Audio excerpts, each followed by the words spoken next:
감사합니다. 잠시만요.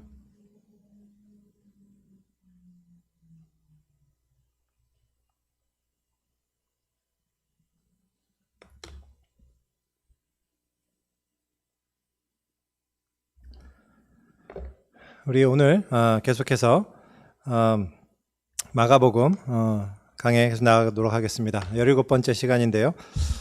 오늘 말씀은 정결법에 관한 예수님과 바리새인들과의 대화에 관한 말씀입니다.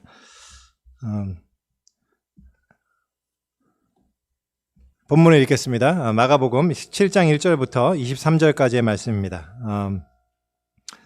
앱이나 성경을 참조해 주시기 부탁드립니다. 제가 따로 화면을 준비를 못해서 죄송합니다. 제가 읽겠습니다. 바리새인들과 또 서기관 중 몇이 예루살렘에서 와서 예수께 모여들었다가 그의 제자 중 몇 사람이 부정한 손, 곧 씻지 아니한 손으로 떡 먹는 것을 보았더라. 바리새인들과 모든 유대인들은 장로들의 전통을 지켜 손을 잘 씻지 않고서는 음식을 먹지 아니하며 또 시장에서 돌아와서도 물을 뿌리지 않고서는 먹지 아니하며 그 외에도 여러 가지를 지켜오는 것이 있으니 잔과 주발과 놋그릇을 씻음이러라. 이에 바리새인들과 서기관들이 예수께 묻되 어찌하여 당신의 제자들은 장로들의 전통을 준행하지 아니하고 부정한 손으로 떡을 먹나이까?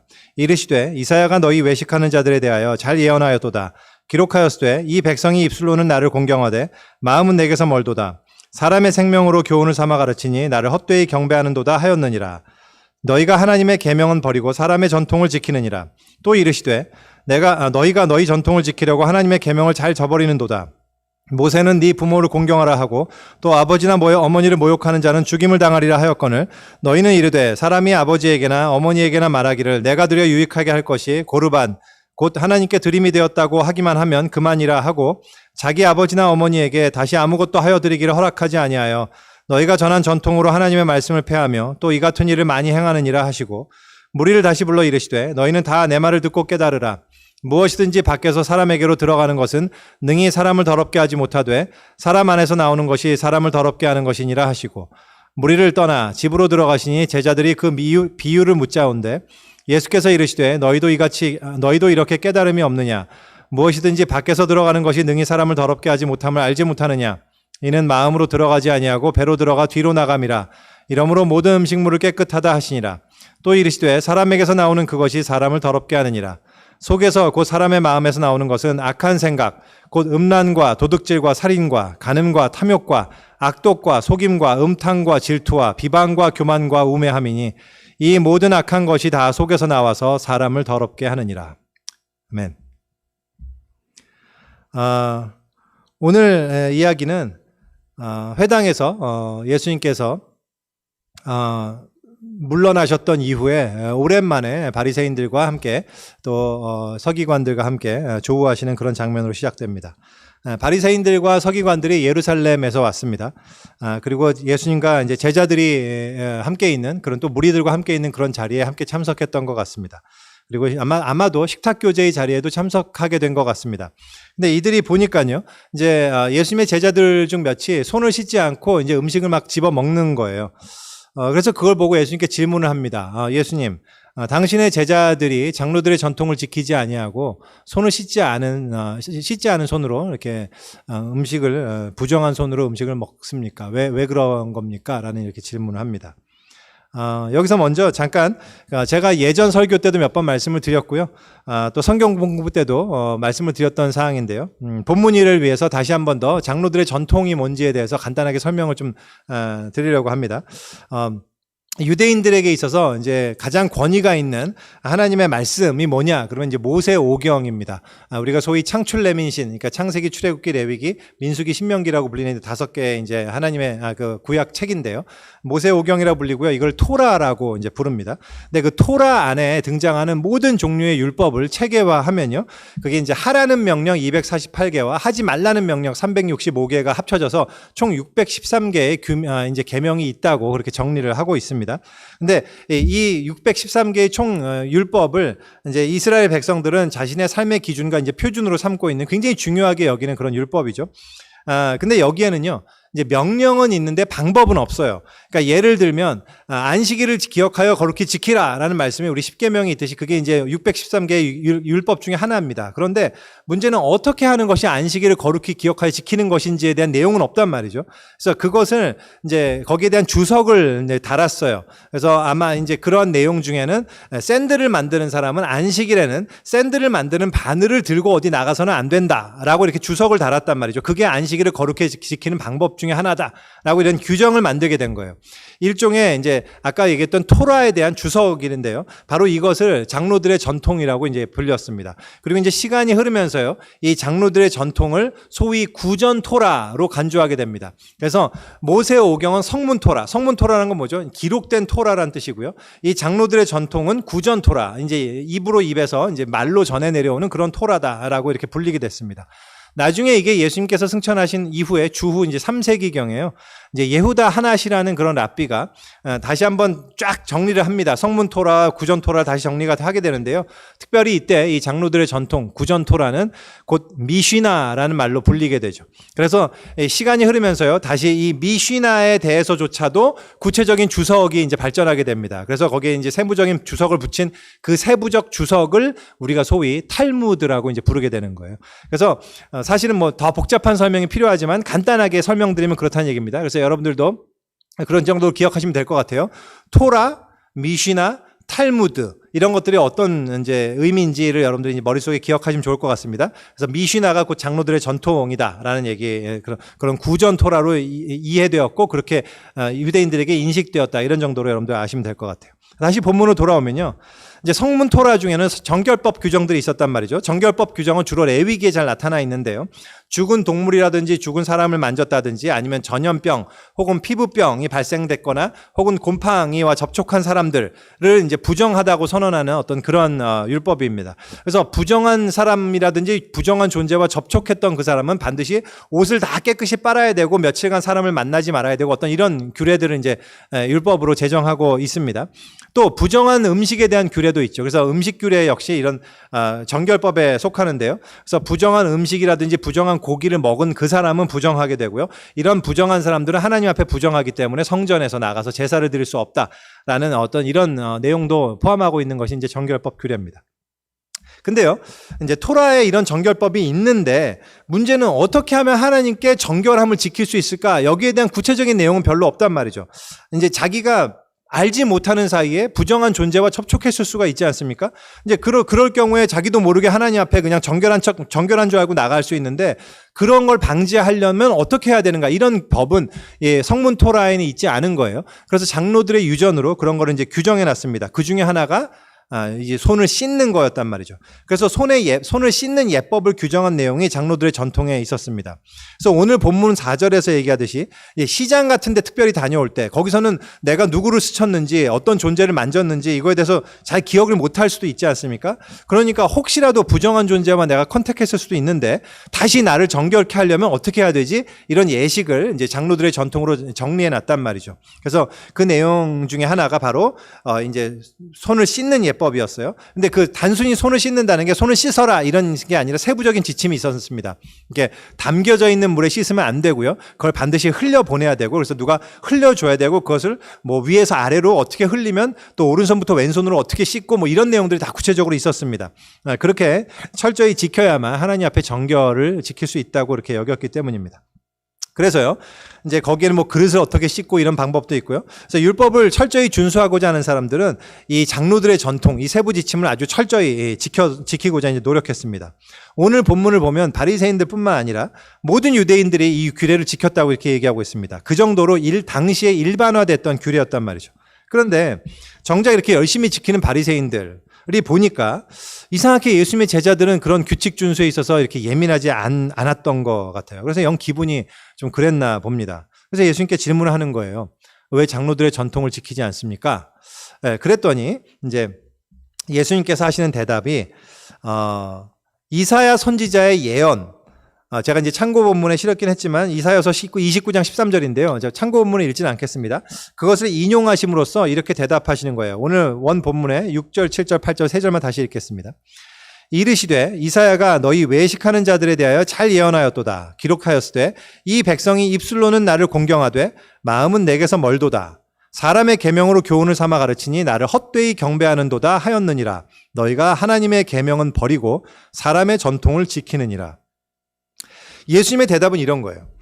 지금 너희들은 장로들의 전통을 안 지키는 것 때문에 문제를 삼고 있는데, 그러는 정작 너희들은 장로들의 전통을 지키기 위해서 하나님의 말씀을 폐하고 있다. 이런 말씀을 하시는 거란 말이죠. 이제 좀 더 구체적으로 설명하면, 너희가 지금 정결규례를 잘 지키는, 그 장로들의 전통을 잘 지킨다는 이유로 너희가 하나님 앞에 더 정결하고 하나님을 더 잘 섬긴다고 따르는 것처럼 그렇게 생각하고 있는 것 같은데, 실상은 너희들이 그렇게 이 중요하게 여기는 장로들의 전통을 지키기 위해서 정작 하나님의 말씀을 외면하고 있다는 사실을 너희는 인식하고 있느냐라고 이제 질문하시는 말씀이란 말이죠. 그러시면서 예수님은 이제 아주 이제 바리새인들에게 특별하게 지칭하시는 아주 유명한 표현, 외식하는 자라는 말씀을 쓰시는 거죠. 외식하는 자라는 말은 이제 위선자, 영어로는 히포크리시거든요. 근데 당시에는요, 이게 위선자야 이런 말이 아니었고요. 연기자라는 뜻이었습니다. 왜냐하면 당시에 연극을 하는 사람들은 모두 가면을 쓰고 했거든요. 그래서 가면 쓰는 사람이라는 뜻의 이 용어가 바로 연기자라는 뜻이었단 말이죠. 그러니까 예수님이 이 단어를 사용하셔서 이 연기자들아, 이 배우들아 이렇게 얘기를 하는 거란 말이죠. 그러니까 다시 말해서 사실 안 그런데 너희들이 그런 척하고 있다라는 사실을 아느냐라는 이렇게 질문을 던지고 계시는 거랑 마찬가지예요. 혹시 여러분들은 예수님의 이 말씀이 바리새인들이나 서기관들에게 큰 깨달음이나 찔림을 줬을까요? 어떻게 생각하시나요? 그런 것 같아 보이지는 않아요. 왜냐하면이 아니라 그들은 아마도 예수님의 말씀에 그렇게 동의하지 않았던 것으로 보입니다. 왜냐하면 당시 그들은요, 하나님의 말씀을 정말로 목숨처럼 소중하게 다뤘었던 사람들이었기 때문입니다. 옷 소매에도 성경 구절을 달고 다니고 집안 곳곳에 성경 구절을 붙여놓고 항상 외우고 그것을 읽고 묵상하고 이마에도 이렇게 함이 있어갖고 거기에 말씀을 넣고 다니고 그걸 열어갖고 항상 보고 쉐마 들으라 이스라엘 하나님은 한 분이시니 이거를 항상 외우고 항상 그랬던 사람들이거든요. 그들은 예루살렘 성전에 가서 지극정성으로 제사를 드렸고 또 이 성전에서도 회당에서도 하나님의 말씀을 가르치고 또 이 하나님을 찬양하고 그리고 하나님 앞에서 기도하고 그래서 하나님을 정말로 열심으로 믿고 하나님을 정말로 순전하게 따른다고 스스로 자부했던 사람들이기 때문에 그래요. 누구보다도 하나님의 말씀, 마음을 이해하고 하나님의 마음을 합당하게 믿고 따르고 있다라고 그렇게 굉장히 스스로 자신했던 사람들이었단 말입니다. 근데 그런 사람들에게 예수님은 연기하는 자들아 이렇게 얘기를 하고 계시는 거예요. 예수님은 도대체 왜 이런 말씀을 하신 걸까요? 복음서에는요, 예수님이 사람들을 책망하는 모습이 그렇게 많이 나오지 않습니다. 사실 항상 예수님은 환대하시고 용서하시고 사랑하시고 포용하시는 그런 모습이었습니다. 근데 유독 예수님으로부터 아주 집중적으로 책망을 받은 대상이 있는데 여러분들 잘 아시다시피 그들이 이제 바리새인이에요. 근데 제가 바리새인들에 대해서 말씀드릴 때마다 계속 거듭 강조하는 거 여러분들 잊으시면 안 되는 게요. 바리새인들이 이상한 사람들, 겉으로는 굉장히 착한 척하지만 속으로는 굉장히 음흉한 생각을 품고 있던 질이 나쁜 사람들이 아니었다는 사실이에요. 그들은 위선자가 아니었단 말이죠. 그렇게 보게 되면 그들은 굉장히 사실은 이중인격적이고 위선적인 사람들이었다라고 보게 되면 우리는 복음서 전체를 오해하게 되는 거예요. 복음서에서 바리새인이 누군지에 대해서 얘기하는 그 내용 전체를 우리는 이해하지 못하게 됩니다. 바리새인들은 이상한 사람들이 아니었어요. 당시에 진짜 착했던 사람들이었단 말입니다. 정말로 선했던 사람들, 선한 척하는 사람들이 아니라 진짜 선했던 사람들이란 말이에요. 하나님을 전심으로 예배하던 자들이었던 그런 사람들이었다는 사실을 여러분들이 기억하셔야 됩니다. 그런데 바로 그들만이 예수님의 집중적인 책망을 받았고 그리고 그들이 그래서 그런 예수님을 참지 못해서 예수를 죽였단 말입니다. 이 사실은 우리가 정말 두고두고 기억하고 주목해야 될 필요가 있습니다. 도대체 예수님은 왜 그토록 선한 사람들, 그나마 많은 사람들 중에 가장 괜찮은 사람들, 그 사람들을 집중적으로 책망하셨을까? 우리가 이 부분은 놓쳐서는 안 됩니다. 예수님께서 당대에 그래도 가장 완전해 보이는 사람들을 가장 혹독하게 질책하셨다라는 그 사실에 담겨 있는 굉장히 중요한 포인트 한 가지를 우리가 볼 수 있습니다. 그것은 뭐냐면요. 그들에 대한 책망이 단순히 다른 사람들에게는 없는 그들만이 가진 아주 못된 행위를 지적하시는 것이 아니라는 사실입니다. 그들이 가진 문제를 예수님께서 지금 지적하시는 문제는 그들에게도조차도 있는 문제예요. 그렇다는 얘기는 그들조차도 있다면 다른 모두는 당연히 가지고 있는 문제라는 사실을 예수님이 지적하시고 계시는 거예요. 예수님께서 그들에게 너희들 똑바로 해라, 똑바로 안 하면 안 돼 라고 얘기하시는 게 아니란 말이죠. 예수님은 지금 당대의 가장 선하고 하나님을 가장 사랑한다고 자부했던 사람들조차 가지고 있는 인간의 가장 근원적인 문제, 그 마음의 문제, 그 영혼의 문제를 통찰하고 계시는 겁니다. 오늘 본문도 마찬가지예요. 이 말씀이요, 너희는 위선자야, 너희들보다는 차라리 솔직하게 부정한 얘네들이 훨씬 나아, 내 제자들이 훨씬 나아 라고 얘기하시는 게 아니란 말입니다. 예수님은 아직도 너희가 스스로 어떤 존재인지를 왜 이렇게 깨닫지 못하느냐라고 책망하시는 거예요. 그런 면에서요, 이 말씀은 바리새인들에게 주시는 독특한 말씀이 아니라 바로 우리들에게 주시는 말씀임을 우리는 주목해야 됩니다. 예수님의 지적은요, 정말 예리합니다. 생각해 보세요. 처음에 사람들이 사람의 전통, 이 사람의 계명을 왜 만들었을까요? 하나님 말씀을 안 지키고 나는 사람의 계명 지켜야지 그런 의도로 만들었겠습니까? 아니죠. 하나님의 말씀을 너무나 소중히 여겼기 때문에 그 계명을 내 목숨같이 여겼기 때문에 그거 잘 지키기 위해서 만들었단 말이죠. 사람의 계명을. 아주 선한 의도로 시작한 거예요. 근데 문제는 그게 변질되었다는 겁니다. 그것을 열심히 지키고자 노력하는 과정에서 결과적으로 오히려 하나님의 말씀을 더 도외시하는 그런 결과로 가게 됐다는 말입니다. 도대체 왜 이런 결과를 낳게 된 걸까요? 예수님의 말씀에서요, 이 핵심적인 대조는 뭐냐면요, 하나님의 말과 사람의 말이라는 대조입니다. 즉 하나님 vs 사람이란 말이에요. 다시 말해서 가장 핵심적인 차이는 뭐냐면요, 하나님에 대한 관심이 아니라 사람에 대한 관심에 더 집중하게 되었다라는 이야기입니다. 이것이 그들이 가진, 아니 다시 말씀하지만 그들이 아니라 우리 모든 인간이 가진 문제의 핵심이란 말입니다. 그리고 예수님은 바로 이것이 헛된 예배의 핵심이다라고 얘기하시는 겁니다. 바로 이것이 우리의 예배에 대한 정말 예리한 통찰이에요. 지금 이 시대에도요, 우리 저를 포함해서 하나님을 믿고 예수님을 따른다고 하는 수많은 현대 그리스도인들이 가지고 있는 가장 큰 위험성이 뭐냐면요, 하나님에 대해서 관심이 없다는 사실입니다. 이게 정말 우리가 진지하게 우리 스스로 돌아봐야 되는 아주 큰 주제죠. 우리가 열심히 신앙생활을 하는데요, 정작 그 내면을 보면 하나님에 대해서 별로 관심이 없을 수 있다라는 굉장히 중요한 지적이, 엄청난 위험성이죠. 그럼 그 대신에 뭐가 있단 말인가? 그 대신에 사람에 대한 관심이 있다는 말입니다. 좀 더 분명하게 표현하면요, 나에 대한 관심입니다. 이제 제가 예전에도 이런 얘기를 드렸었는데요, 어떤 면에서 이제 개신교 예배의 가장 취약점 중에 하나이자 가장 큰 위험성 중에 하나가 이거라고 말씀을 드린 적이 있었어요. 사람이 너무 중요한 거죠. 사람이.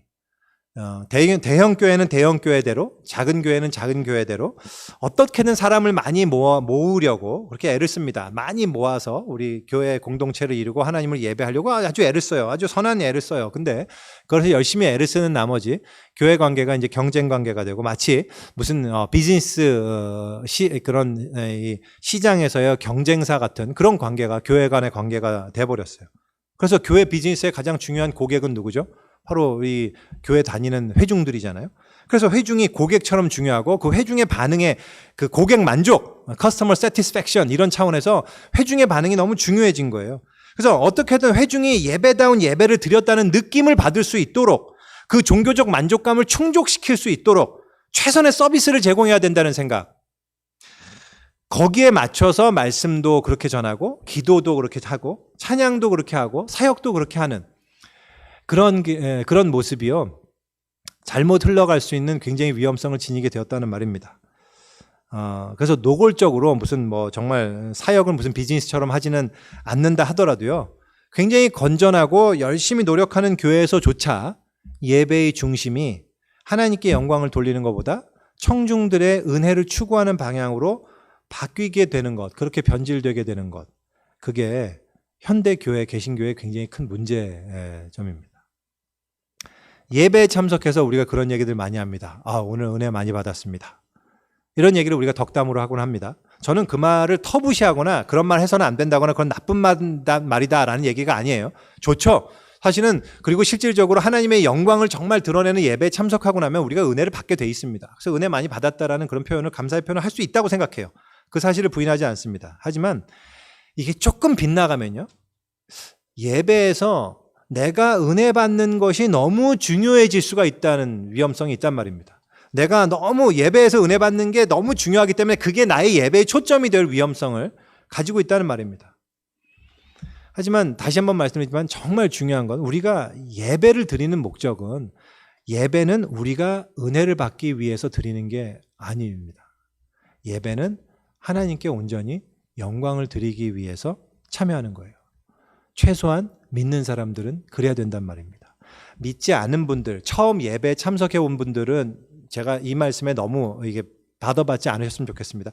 처음 오신 분들은 그럴 수 있어요. 내가 뭘 얻으려고 올 수 있습니다. 괜찮습니다. 그리고 하지만 그분들이 믿는 우리 예배자들을 봤을 때 이 사람들은 자기가 뭘 받으려고 온 게 아니라 하나님께 뭔가를 어떤 존재 앞에 자기의 전부를 드리려고 왔구나라는 사실을 인식할 수는 있어야 된다고 생각합니다. 그게 믿는 예배자들이 보여야 되는 마땅한 반응이라고 생각합니다.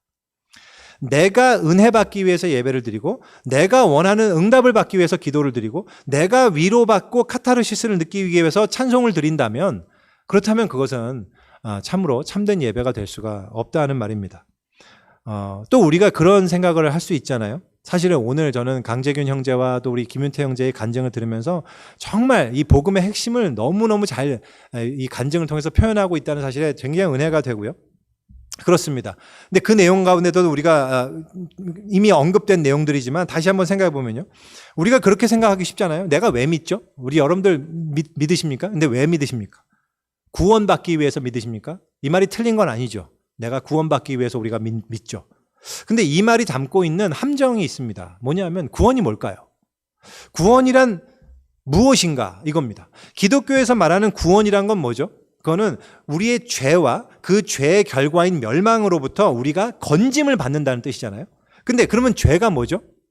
죄가 뭐냐? 죄를 한마디로 딱 부러지게 정의할 수는 물론 없습니다. 죄는 굉장히 광범위하고 존재론적인 거기 때문에 그럴 수는 없지만 최소한 죄의 가장 핵심적인 속성, 가장 중심되는 속성을 우리가 알죠. 그게 뭐죠? 그게 자기 중심성이란 말입니다. 아까 우리 재균 형제의 간증에서나 윤태 형제의 간증에서 다 나왔던 자기 중심성, 그게 죄의 핵심이지 않습니까? 근데 그 죄로부터의 해방해 주신다. 이거를 우리가 구원이라고 그러잖아요. 근데 그 죄로부터 해방되는 모습이 내가 천국 가고 내가 은혜 받고 내 병이 고침받고 내 기도가 응답되는 거라면 그럼 너무 모순이지 않습니까? 그러니까 결국 구원도 나에 관한 이야기가 된다면 이건 정말 이상한 거잖아요. 그건 구원인 건지 아닌지도 구분이 잘 안 가는 거지 않습니까? 참된 구원이란 건 뭐겠습니까? 참된 구원의 모습은 그러한 게 나에게 집중하는 모습이 아니란 말이죠. 참된 구원은 뭐냐면 나에 대한 관심으로부터 하나님께 대한 관심으로 나의 시각이 전향되는 것, 그걸 우리가 구원이라고 이야기합니다. 그래서 그 하나님으로 인해서 기뻐하고 그 하나님으로 인해서 만족하게 되는 것. 아까 전에 우리 윤태 형제의 간증에서 하나님이 질문하시잖아요. 너가 다 실패해도 나 하나로 만족할 수 있겠냐? 거기에 예스 하는 것이 바로 구원이란 말입니다. 구원의 확신에 관한 이야기도 제가 여러 번 말씀드렸지만 다시 또 식상하시더라도 다시 말씀드린다면 내가 구원을 받을 것인지에 대한 그 확신은 우리의 믿음에 있어서 그렇게 중요한 게 아니라는 얘기를 몇 번 들었습니다. 우리에게 중요한 것은 구원의 확신이 아니에요. 우리에게 정말 중요한 것은 하나님에 대한 확신입니다. 그리스도인들의 신앙생활이라는 것은 뭐냐면 나라는 존재가 자꾸 잊혀지고 하나님께 관심을 기울이는 그 작업에 집중하는 것. 그게 우리 기독교인들의 신앙 훈련이란 말이죠. 내가 무엇을 하는가에 대한 관심보다도 지금 하나님께서 무엇을 하고 계시는가, 하나님이 어떻게 통치하고 계시는가에 대한 관심이 우리를 자꾸 사로잡게 되는 것. 그게 하나님 나라고 그것이 우리 사도들과 우리 초대교회 우리 믿음의 선배들이 우리에게 보여주었던 그 구원의 삶의 모습이었단 말입니다. 이것을 끊임없이 훈련하고 따라가는 것, 그것이 우리 신앙의 생활이고 신앙의 훈련이지 않습니까? 근데 문제는 이거예요. 이것이 쉽냔 말이죠. 아닙니다. 쉽지 않아요. 우리가 이 육체를 아직 썩어질 이 육체를 지니고 있는 한 전혀 쉽지 않아요. 그래서 그렇기 때문에 이 예수님께서 바리새인들에게 하신 말씀은 우리 전체에게 하신 말씀에 똑같단 말이죠. 다시 말씀드리지만 바리새인들에게 하신 말씀은 우리 인간 모두에 대한 아주 깊이 있는 통찰이에요. 바리새인들이 특별한 위선자가 아니라 우리 인간 모두가 얼마나 가면을 쓰고 연기를 하고 있는지를 예수님은 지금 지적하고 계시는 거란 말이죠. 우리도 똑같단 말이죠. 우리도 바리새인들처럼 정말 하나님 잘 섬긴다고 생각하잖아요. 근데 실상 우리 마음 깊은 곳을 보면 그렇지 않다는 걸 발견한단 말이죠. 이게 예수님이 정말 놀라우신 게요. 놀라울 건 없죠. 예수님이 하나님이심을 우리가 알게 되면 정말 놀라울 건 없지만 정말 당대에 예수님을 한 인간으로 봤던 사람들에게 있어서는 예수님이 얼마나 깊은 곳을 통찰하시는지를 보여주는 아주 적절한 예라고 생각해요. 예수님은 진짜 깊은 곳을 보시면서 우리 교묘하게 감춰져 있는 우리 가면까지도 들춰내세요. 그 한 가지 예로 말씀하시는 게 바로 우리가 잘 아는 이 뒤에 나오는 고르반 사건이란 말이죠. 고르반 이야기. 이 고르반은요, 제물, 예물이라는 뜻으로, 영어로는 offering입니다. 이런 뜻으로 쓴 히브리어예요. 성경에 아주 많이 나오는 단어, 레위기와 민수기에서 아주 집중적으로 나오는 단어예요. 고르반. 그래서 이 고르반은 이 제사를 설명할 때 자주 나오는 단어고요. 그만큼 구약의 신앙에 있어서는 이 제물, 즉 고르반은 핵심적인 요소였습니다. 제물이라는 것은 뭐죠? 제물은 하나님 앞에 바쳐져 제단 위에 올려져서 그 의미 자체가 하나님 앞에 완전히 드려지는, 완전히 바쳐지는 그런 드려지는 대상, 그것을 우리가 제물이라고 얘기하지 않습니까? 그게 코르반이었어요. 근데 그래서 이스라엘 제사에 있어서는 물론 대부분의 제물은 소나 양 이런 가축이었지만 그 밖에도 물론 돈, 폐물, 음식 이런 경우도 다 코르반이 될 수 있었습니다. 이런 코르반은 사실 주님께 모두 드려지는 것, 그래서 우리의 모든 것이 주님의 것입니다 라는 것을 인정하는 태도에서 출발한 굉장히 중요하고 아름다운 거였죠. 그게 제물이잖아요. 제물, 하나님께 드려지는 제물.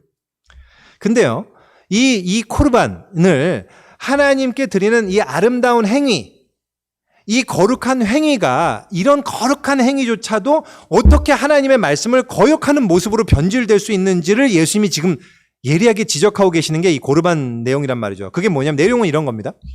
늙은 부모를 부양하고 그분들을 돌보는 책임은 당대의 아들들이 모두가 가지고 있었던 의무이자 율법이었어요. 그건 율법입니다.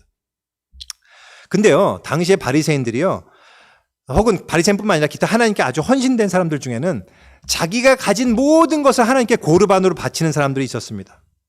근데 그렇게 해서요, 하나님께 모든 것을 다 바치고 나면 자기한테 남은 게 있을까요, 없을까요? 없죠. 자기한테 남은 게 없어요. 다 드렸기 때문에. 그렇기 때문에 자기는 부모님을 돌볼 재정도 없게 되는 거예요. 너무 당연한 거지 않습니까? 이 이야기도 우리가 오해하면 안 되는 게요, 이렇게 고르반하고 선언하고 바친 사람이 이 부모를 부양하려는 의무를 아주 절묘하게 회피하면서 그 바친 돈을 뒤로 빼돌려서 자기를 위해서 사용하기 위해서 위선을 떨었다는 얘기가 아니란 말입니다. 그런 얘기가 아니에요. 법의 허점을 이용해갖고 자기 욕심을 채우는 이야기를 하는 게 아니란 말입니다. 그들이 고르반으로 바친 거는요, 정말 바친 거예요. 순수한 마음으로 하나님께 바쳤단 말입니다. 하나님을 사랑해서 바친 거예요. 그러면 너무 멋있는 거 아니냔 말이에요. 너무 멋있는 거 아니에요? 사랑하는 부모님까지도 포기해가면서, 눈물로 포기하면서까지 하나님, 오직 하나님 한 분만을 위해서 내가 모든 것을 바치려는 열정, 너무 존경스러운 거 아니냔 말입니다. 우리 눈에는 다 그렇게 보이죠. 그래서 우리는 그런 사람들을 존경하고 흠모하고 숭상하기도 하잖아요. 하지만 모두를 속일 수 있어도요, 예수님을 속일 수는 없다는 말이에요. 예수님은 정말로 우리의 마음 진짜 깊은 곳까지도 통찰하시는 분이에요. 예수님의 지적은 너무나 예리합니다. 그렇게 함으로써 정작 네 부모를 공경하라 라고 말씀하시는 하나님의 분명한 말씀을 너희가 저버린 거 아니냐. 정말 놀라운 말씀 아닙니까? 이건 모순이잖아요. 이게 무서운 거지 않습니까? 우리는 진짜 하나님을 위해서 다 고르반으로 제물로 싹 다 바쳤는데, 하나님을 위해서 한 건데, 그 결과가 뭐냐면 내가 그렇게 사랑한다는 하나님께서 하신 말씀, 그 말씀을 무시하는 거 아니냐라는 이 말씀에 대해서 어떻게 대답하시겠습니까 말입니까? 어떻게 변명할 수 있냔 말이에요. 그러한 받침이 예수님께서 예리하게 지적하시는 부분이 이거예요. 바로 그렇다는 얘기는 너희가 그렇게 하나님을 전적으로 다 온전히 믿기 때문에 하나님께 전적으로 바쳤다는 그 받침이라는 것이 정말로 하나님만을 온전히 쫓기 위해서만큼만 이루어진 것만은 아니지 않느냐라는 예수님의 예리한 지적이란 말이죠. 거기에 무언가가 끼어들어 있단 말입니다. 깊이 있는 근본적인 동인이 다른 게 있다란 얘기예요.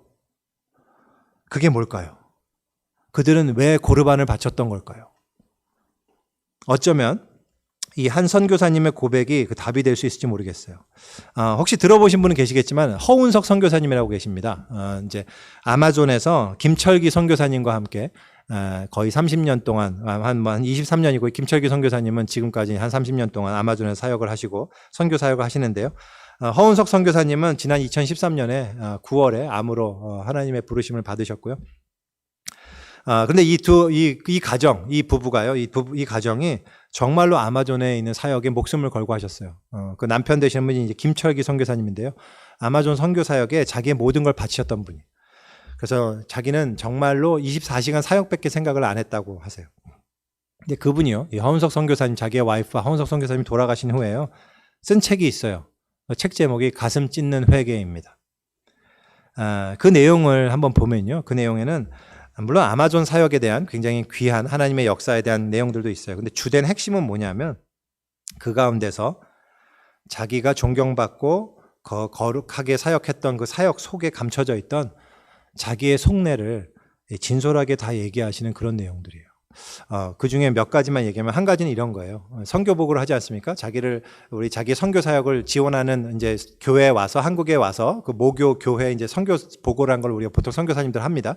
근데 보고를 할 때 보통은요, 선교사님들이 선교지에서 사진 촬영하잖아요. 그 사진으로 보고를 하거든요. 근데 그 사진 촬영의 내용들이 뭘 하냐면 선교지에서 가장 어려운 모습, 가장 비참한 모습, 이런 사진들을 주로 위주로 해갖고 선교 보고를 한다고 합니다. 왜냐하면 그래야 보는 성도들이 선교지가 이렇게 힘들구나, 우리 선교사님 너무 힘들게 서역하시는구나, 이런 거 생각해갖고 더 많은 선교 헌금을 내고 뭐 이런다는 거예요. 근데 이분이 김철규 선교사님은 그렇게 안 하셨어요. 일부러 선교지에서 고생되는 내용을 일부러 얘기도 안 하시고요, 거기에 사정을 이제 과정되게 표현하지도 않으셨대요. 사진을 찍은 것도 전부 다 풍경 사진만 찍었대요. 선교지에 풍경 사진만 찍어갖고 그걸로 보고하고. 그래서 굉장히 이분은 솔직하고 싶었던 거예요. 그래서 선교지의 그 어려운 거를 과장되이 보고하지 않고, 그리고 내가 특별하게 뭘 굉장히 선교사로서 열심히 하고자 하는, 굉장히 열심히 하고 있다, 헌신적으로 하고 있다는 모습을 포장하지 않으시려고, 그렇게 보이지 않게 하시려고 그냥 겸손하게 있는 그대로 선교 보고를 하셨다는 거예요. 정말 아름다운 모습이잖아요. 근데 그거를 얘기하시면서 실상 그때 자기의 자아가 자기에게 하던 말은 그런 거였다는 고백을 하세요. 나는 정말 훌륭한 선교사다. 누구누구는 자기를 자랑하는데 나는 그런 자랑을 절대 하지 않는다. 나는 선교지 과장하지 않는다. 나는 정말로 진실하고 정직한 정말 진짜 선교사다. 이런 생각을 자기에게 했다는 얘기입니다. 또 다른 얘기를 해드리면요, 사역을 할 때에도요, 와이프인 허운석 선교사님이 정말 열심히 하셨는데요, 그럼에도 불구하고 이분인 허운석 선교사님이 좀 잘 협조해지기를 늘 바라면서 속으로 그런 생각을 했대요. 나만 선교사냐? 너도 선교사다. 내가 이만큼 선교지 하는 것처럼 마땅히 너도 그만큼은 해줘야 되는 거 아니냐, 이런 생각으로 주로 마음이 있었다는 거예요. 그래서요, 그 와이프인 허운석 선교사님이 별세하기 직전에 이분이 자기의 와이프의 이름을 부르면서 그때 깨달았어요. 자기가 정말로 그 허운석 선교사님이 돌아가시기 직전에 자기 와이프를 진짜 진정으로 사랑하는 마음으로 이름을 불러갈 때 그때 자기가 깨달은 게 있었습니다. 그게 자기에게는 굉장히 충격이었다고 하는데, 자기가 와이프를 이렇게 진정으로 사랑하는 마음으로 불러본 적이 한 번도 없었구나. 내가 아내를 정말로 사랑한다고 말도 하고 그랬지만 지금까지 실제로는 내가 허선교사를 사랑한 적이 없었구나. 나는 진짜 내 필요를 위해서 아내를 이용해왔기만 했구나. 나를 위한 사랑만 했었구나. 라는 그 위선이 적나라하게 까발려졌다고 그렇게 고백을 하시는 거예요. 그러면서 이런 고백을 하세요. 나는 나의 가장 가까이 있는 아내도 사랑하지 못하면서 인디오 형제들을 위해서 내 목숨을 바치겠다고 맹세하고 그랬다. 나는 희대의 사기꾼이었다. 위선자 중에 위선자였다. 이런 고백을 하신단 말입니다. 근데 왜 그랬을까요? 그것조차도 이렇게 얘기하세요. 솔직하게 얘기하세요. 왜 그랬냐면 나의 종교적 야망 때문이었다. 이렇게 얘기합니다. 여러분들은 이걸 들으시면서 그다지 충격적이지 않을 텐데요. 저에게는 진짜 충격이자 정말 깊은 찔림으로 왔어요. 여러분들 종교적 야망은요, 뭐 많은 사람들 가지고 있지 않을 거예요. 하지만 이런 일에 헌신한 사람들은 다 갖고 있습니다. 이거는 다른 사람에게 존경받고자 하거나 다른 사람들한테 칭찬받으려고 하는 그런 명예욕과는 아주 다릅니다. 사람들 눈에 보이지도 않아요. 이거는 일종의 하나님 앞에서 스스로 느끼는 자부심이에요. 내가 얼마나 하나님을 사랑하고 헌신적인 사람인가. 스스로 자부하는 이 자부심. 근데 이분은 이거를 종교적 야망이라고 부르세요. 자기가 그 종교적 야망에 눈이 멀어섰다. 그리고 그것이 야망이란 사실을 알았을 때는 이미 아내가 암으로 세상을 떠난 뒤였다. 이런 고백을 하신단 말입니다. 진짜 이게 얼마나 적나라하고 솔직한 고백인지 정말 이거는요. 이게 정말 예수님께서 고르반 이야기한 바로 그 내용이란 말이죠. 예수님이 지금 고르반 이야기를 통해서요. 당대의 최고로 하나님을 사랑했던 자들이었던 이 바리새인들에게 하신 말씀이 바로 정확히 이거예요. 가장 경건하고 가장 존경받고 정말로 하나님을 사랑하는 그 사람들의 모습 안에조차도 여지없이 숨겨져 들어가 있는 자기 자신을 위한 의도, 자기 중심적인 자기 사랑의 마음. 그러면서도 불구하고 그것이 마치 전적으로 하나님만을 위한 것처럼 위장하고 있는 그 위선, 그거를 예수님은 놓치지 않고 폭로하고 계시는 거란 말이죠. 근데요, 예수님은 그러면 왜 이렇게 적나라하게 우리의 위선을 밝히는 걸까요? 그것은 바로 그들이 이 시비를 걸었던 이 정결법, 정결규례와 아주 깊은 관련이 있기 때문입니다. 예수님은 이제 무리들을 불러서 이렇게 얘기하심으로써 정결법의 근본 취지에 대해서 설명을 하세요. 15절과 16절입니다. 무엇이든지 밖에서 사람에게로 들어가는 것은 능히 사람을 더럽게 하지 못하되 사람 안에서 나오는 것이 사람을 더럽게 하는 것이니라 하시고, 이제 이게 무슨 뜻입니까? 하고 제자들이 물었더니 이제 예수님이 설명을 하시잖아요. 음식이 사람을 더럽게 하지 못한다. 왜냐하면 그건 마음으로 들어가지 못하고 그냥 배로 들어갔다가 뒤로 나오기 때문이다. 근데 오히려 사람의 마음에서 나오는 것이 그를 더럽게 한다. 이런 말씀을 하시는 거예요. 그러면서 사람의 마음 안에 무엇이 있는지 조목조목 얘기하시죠. 21절부터 23절입니다. 속에서 곧 사람의 마음에서 나오는 것은 악한 생각, 곧 음란과 도둑질과 살인과 간음과 탐욕과 악독과 속임과 음탕과 질투와 비방과 교만과 우매함이니 이 모든 악한 것이 다 속에서 나와서 사람을 더럽게 하느니라. 하나님이 우리에게 주셨던 정결법의 근본 취지가 뭐냐면요. 하나님 앞에서 우리의 불결함을 인식하는 거였어요. 영적으로, 도덕적으로 우리가 거룩하지 못하기 때문에 하나님의 깨끗게 하시는 역사가 없이는 결코 하나님께 나아갈 수 없다라는 사실을 우리 스스로에게 상기시키는 것, 그게 정결법 규례의 근본 취지라는 것을 예수님이 이 말씀을 통해서 보여주는 거예요. 정결법을 지키는 것은 좋은 겁니다. 근데 문제는 정결법을 지킨다고 해서 외적으로 깨끗해지면 그러면 하나님께 온전하게 나아갈 수 있다라고 생각한다면 그것은 정결법의 근본 목적을 오해하는 것이라는 것을 예수님이 말씀하고 계시는 거란 말이죠. 우리를 더럽게 하는 것은 바로 우리의 마음에서 나오는 것이다. 그걸 지적하고 계시는 겁니다. 자, 그렇다면 여기서 한 가지 질문이 들죠. 그러면 이 더러운 마음을 깨끗게 할 수 있는 방법은 뭐냔 말이죠. 어떻게 하면 이렇게 중요한 건 이 본질이잖아요. 마음을 그럼 깨끗하게 하고 싶어요. 근데 어떻게 하면? 지금까지 예수님은요, 아무리 경건해 보이는 사람일지라도 실제 그 마음 깊은 곳에는 그 더러운 실상이 있다. 그걸 들춰내시고 막 폭로하셨어요. 그리고 그것이야말로 우리 인간의 근본적인 진짜 문제다라고 지적하고 계시는 거예요. 근데 문제는 그거를 치료할 그럼 치료책이 뭐냐에 대해서 갑자기 말이 없으십니다. 본문은 이렇게 끝났어요. 우리의 마음을 다 들쑤시고 문제는 확 다 까발리신 다음에 해결책은 없는 거라면 그건 코미디죠. 그렇지 않습니까? 예수님은 그저 한낱 인간을 가지고 놀리신 거잖아요. 우리가 할 수 없는 일을 가지고 하지 못한다고 책망하시는 거지 않습니까? 그렇지 않을까요?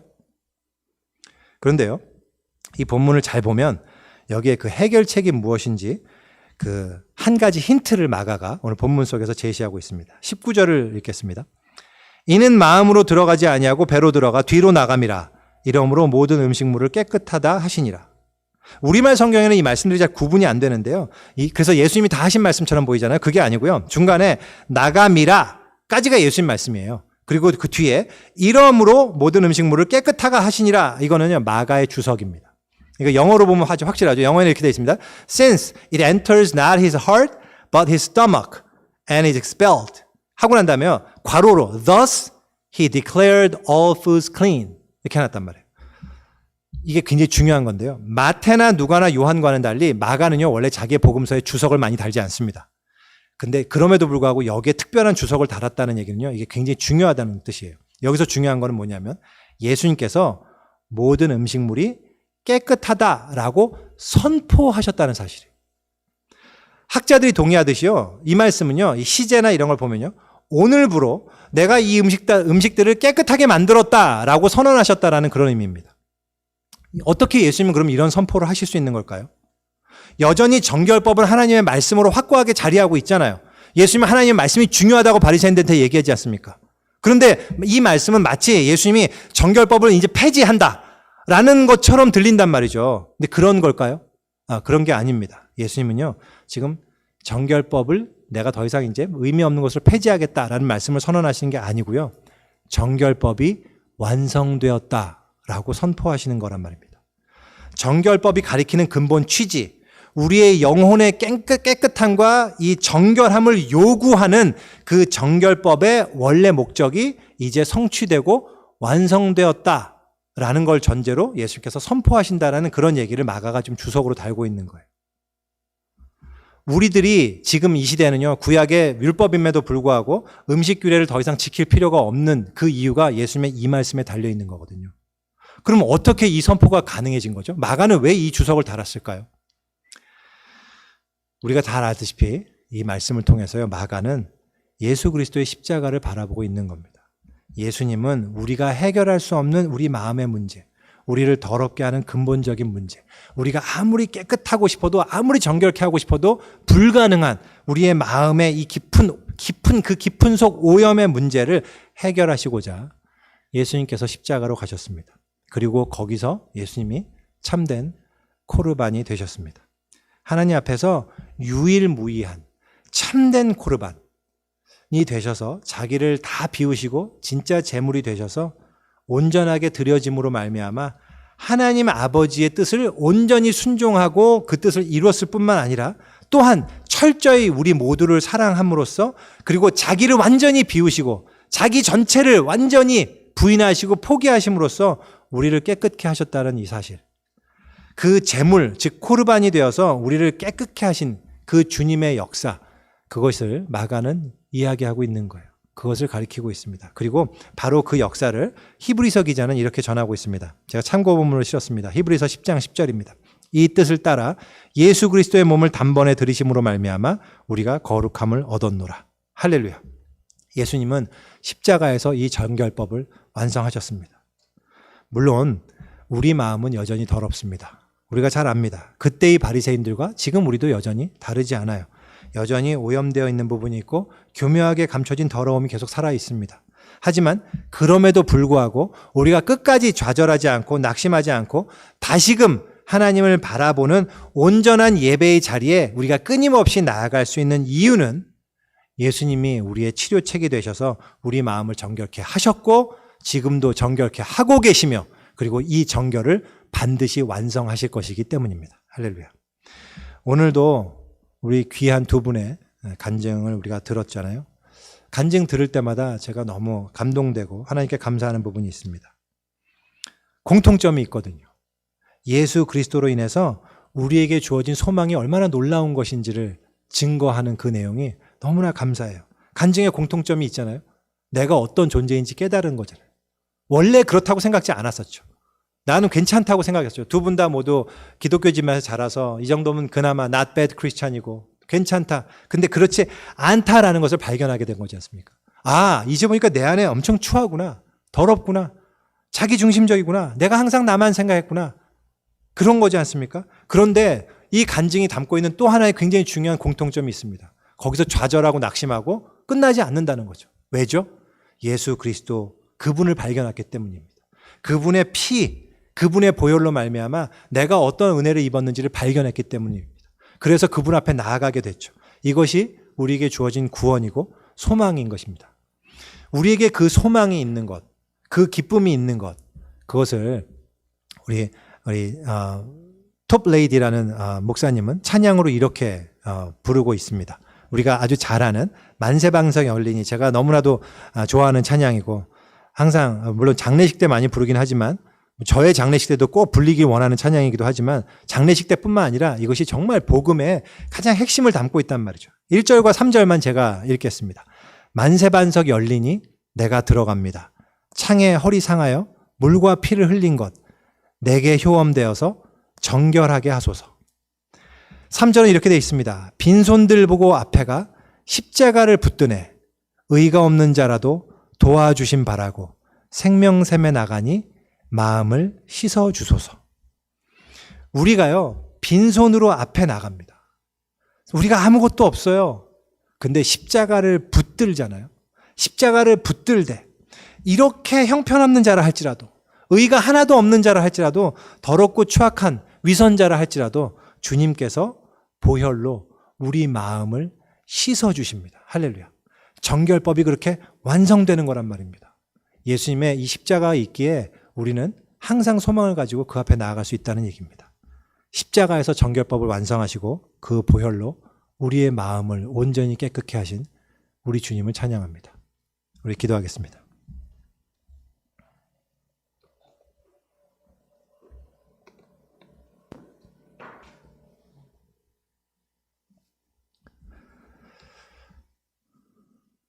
오늘 말씀을 통해서 예수님은 바리새인들의 그 위선을 지적하심을 통해서 우리 인간이 가진 아주 근본적인 문제가 무엇인지를 들춰내고 계십니다.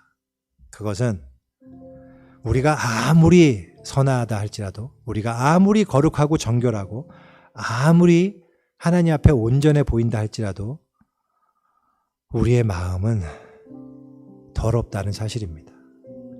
감출 수 없는 우리의 죄로 인해서 오염되어 있다는 사실입니다.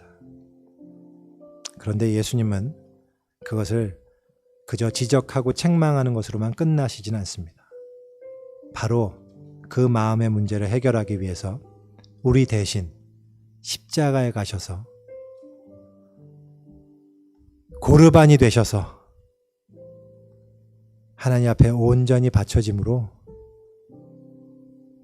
그 보혈로 우리의 모든 몸과 마음과 영혼이 깨끗하게 씻겨질 수 있는 그 정결법을 완성하셨습니다. 우리가 그 예수님의 그 은혜와 공로에 의지해서 우리도 역시 우리의 모든 것을 더럽히는 우리 마음에서 나오는 것이 있다 할지라도 우리는 기쁨으로, 즐거움으로, 소망으로 그 예수 그리스도 바라보고 찬양을 부를 수 있는 것입니다. 오늘 우리 예배를 드리는 모든 분들 가운데 내 자신의 그 더러움, 부정함, 혹은 두려움, 혹은 죄책감, 혹은 열등감, 혹은 기타 여러 가지 마음을 안고 이 예배의 자리에 오신 분들이 계시다면 이 시간에 꼭 기억하기 원합니다. 그 여러분이 느끼시는 그 괴로움은, 그리고 그 더러움은, 그 죄책감과 열등감은 다른 그 어떤 노력과 성취로 치유될 수 없다는 사실을 꼭 기억하시기 원합니다. 하지만 우리 주 예수 그리스도께서 바로 그 문제를 해결하시고 우리를 정말 깨끗게 하시고자 십자가에서 죄물이 되셨다는 사실을 기억하시기 원합니다. 그리고 그 주님 앞에 나오기 원합니다. 그 주님만 의지하고 그 보혈에 내가 씻음받기 원합니다. 고백하시기를 원합니다. 지금 모니터 앞에 앉아서 이 예배에 참여하신 모든 분들 가운데 이 고백 하지 않으신 분이 계시다면 이 고백 지금 주님 앞에 무릎 꿇고 이 고백하시기 원합니다. 주님께서 참으로 깨끗게 하시는 놀라운 역사를 허락해 주실 것입니다. 예수 그리스도의 십자가의 보혈로 그 마음과 영혼을 깨끗게 하실 것입니다. 그것만이 우리의 유일의 소망임을 우리가 생각하며 우리 이 시간 기도하기 원합니다. 주님, 오직 주님의 십자가만 붙들기 원합니다. 우리를 깨끗게 하시는 유일한 소망이신 예수 그리스도만 내가 바라보기 원합니다. 주님, 맞습니다. 내가 참 정결해 보이고 거룩해 보이고 하나님께 모든 것을 바친 선해 보이는 사람일지라도 실상 나의 마음의 안은 정말로 나를 더럽히는 더러운 것들로 가득합니다. 주님, 이러한 저를 긍휼히 여기시고 주님을 바라보고 주님의 십자가를 붙드는 저를 긍휼히 여겨 주시옵소서. 우리 이렇게 기도하기 원합니다. 아울러 또한 주님의 그 십자가로 말미암아 깨끗게 됨을 주님께 감사드리고 내가 마지막까지 오직 주님만을 바라보고 예수 그리스도의 십자가만 붙들고 우리의 믿음을 지켜나갈 수 있도록 주님께 다시 한번 헌신하는 기도하기 원합니다. 우리 함께 기도하겠습니다. 우리 기도하는 가운데 그리고 성찬식 우리 준비하도록 하겠습니다. 지금 함께 이 기도로 기도하면서요, 성찬에 참여하기 원합니다. 이 예수 그리스도의 이 정결케 하시는 이 놀라운 역사를 우리가 다시 한번 기억하며 이 성만찬에 참여하기 원합니다. 각자 집에서 성만찬 준비하시기를 부탁드립니다. 계속해서 기도하겠습니다.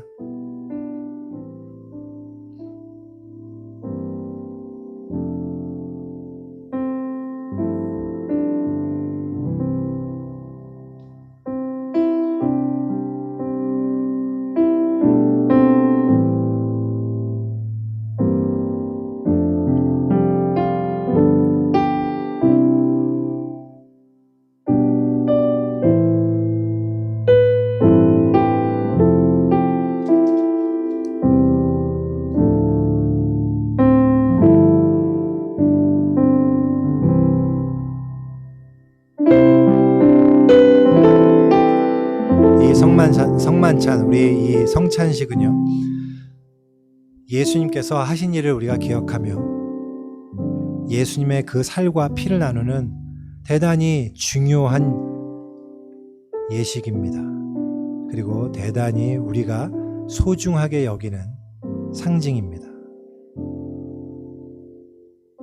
예수 그리스도께서 나를 위하여 보혈을 흘려주시고 그로 말미암아 우리가 깨끗함을 얻었다는 그 침례 예식을 다시 재현하는 것이 바로 이 성찬식입니다.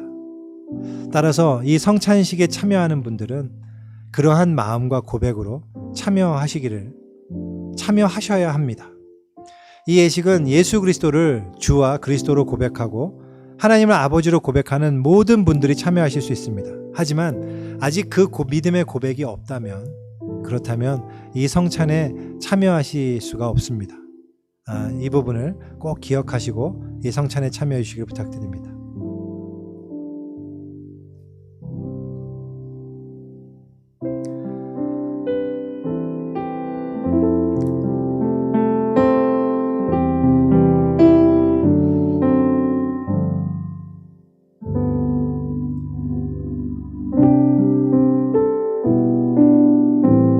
사도 바울이 이렇게 말했습니다.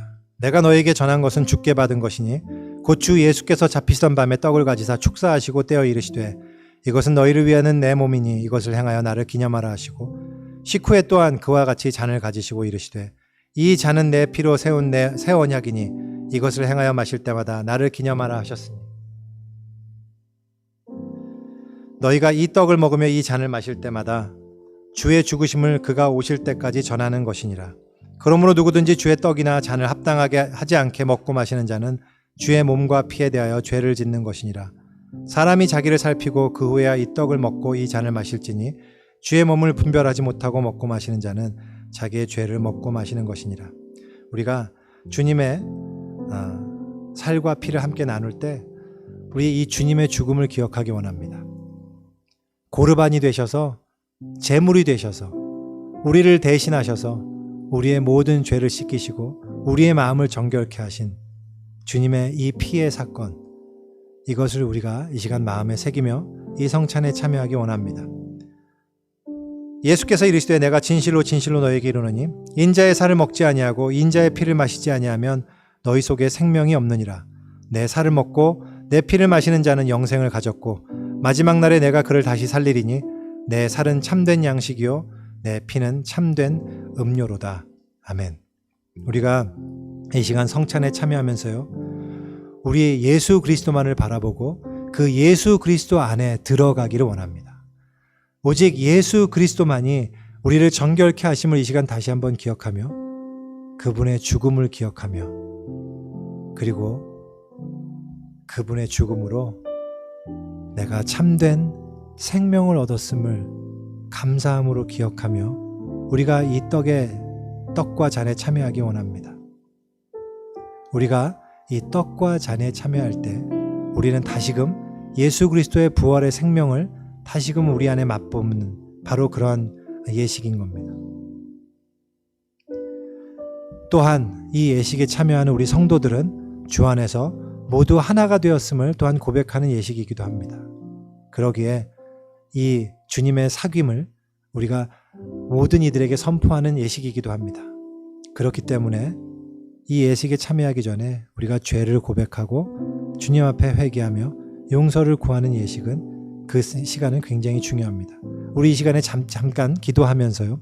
혹시 내 안에 죄를 지은 것이 있다면 주님 앞에 고백하며 용서를 구하기 원하고, 무엇보다도 특별히 아직 내가 용서하지 못한 그런 사람이 있다면 이 시간 주님 앞에 용서를 구하고 또한 그 형제를 용서하는 그 마음으로 주님 앞에 기도하기 원합니다. 그 후에 우리 성찬에 참여하기 원합니다. 잠시 기도하겠습니다.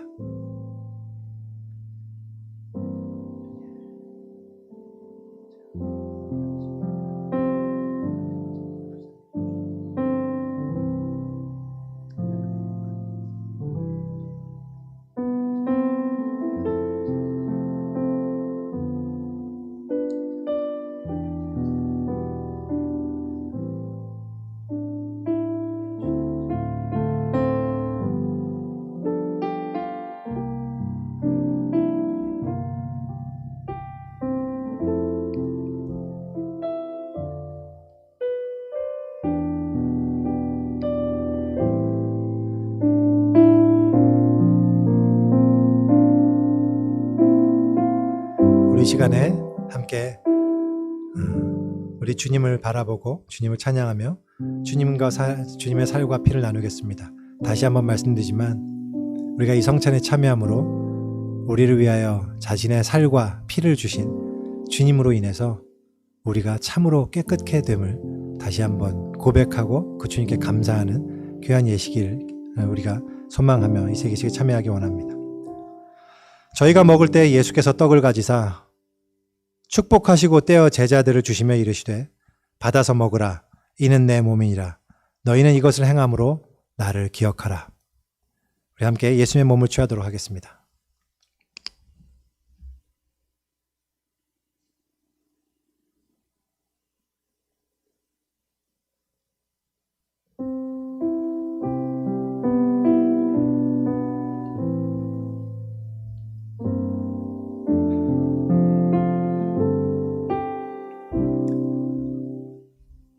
또 잔을 가지사 감사 기도하시고 그들에게 주시며 이르시되 너희가 다 이것을 마시라. 이것은 죄사함을 얻게 하려고 많은 사람을 위하여 흘리는 바 나의 피 곧 언약의 피니라. 너희는 이것을 행하여 마실 때마다 나를 기억하라. 우리 예수님의 잔에 취하도록 하겠습니다.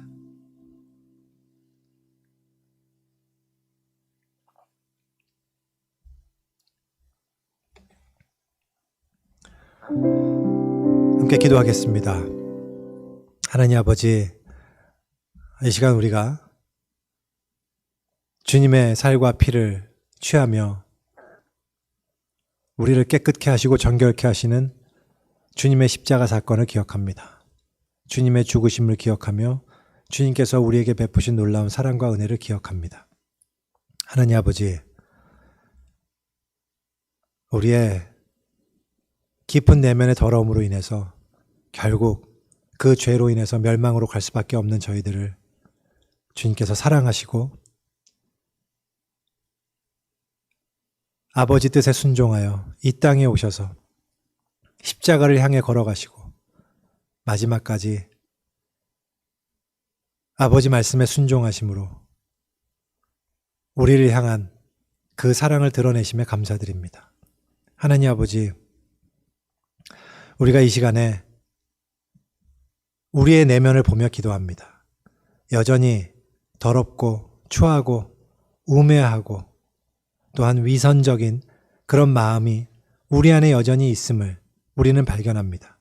하나님 아버지, 그럼에도 불구하고 이러한 저희들 사랑하시고 우리로 하여금 우리 스스로 깨끗게 할 수 없음을 알게 하시고 우리를 위하여 이 모든 것을 깨끗게 하신 주님의 그 놀라운 은혜를 우리가 날마다 기억하고 그 십자가에 달린 예수 그리스도 바라볼 수 있도록 주님 모든 예배자들을 주님께서 인도하시길 기도합니다.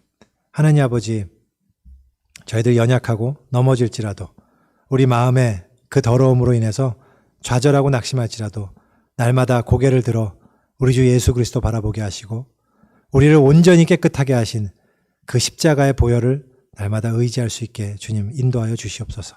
하나님 아버지, 빈손 들고 앞에 가서 항상 십자가 붙들게 하시고 우리가 의가 없음을 우리가 솔직하게 주님 앞에 고백하며 주님의 도우심을 바라게 하시고 그로 말미암아 예수 그리스도의 보혈의 생명샘에 나아가서 우리 마음을 씻어주시는 주님의 역사를 경험하게 하여 주시길 간절히 기도합니다.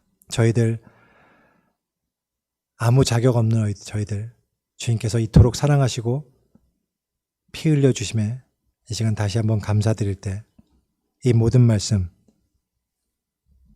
하나님 앞에 참된 고르반이 되심으로 우리를 구원하신 우리 주 예수 그리스도 이름으로 기도합니다. 아멘.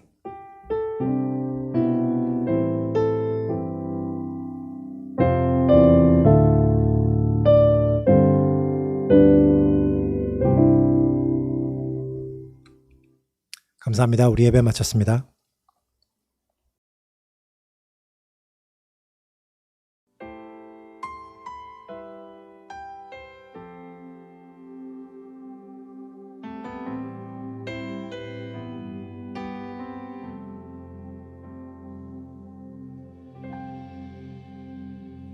주 안에서 내 영혼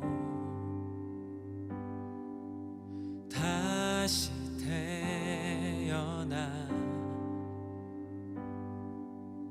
이전 것은 지나고 새롭게 됐네. 죄로 물든 내 모습 예수와 함께 죽고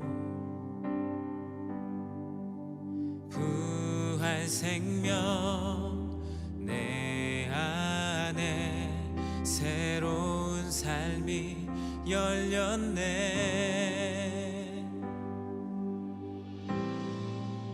너희가 나를 택한 것이 아니요 내가 너희를 택하여 세웠나니 오직 내 안에 오직 내 속에 그리스도가 사네.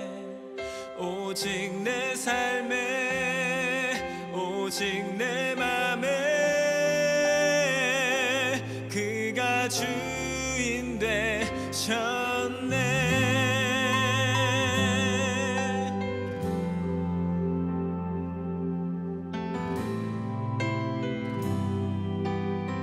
죄로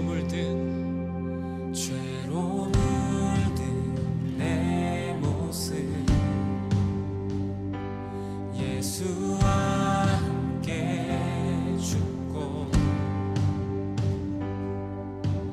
부활 생명 내 안에 새로운 삶이 열렸네. 너희가 나를 택한 것이 아니요 내가 너희를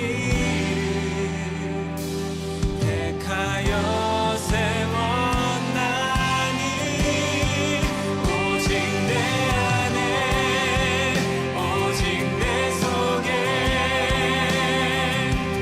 그리스도가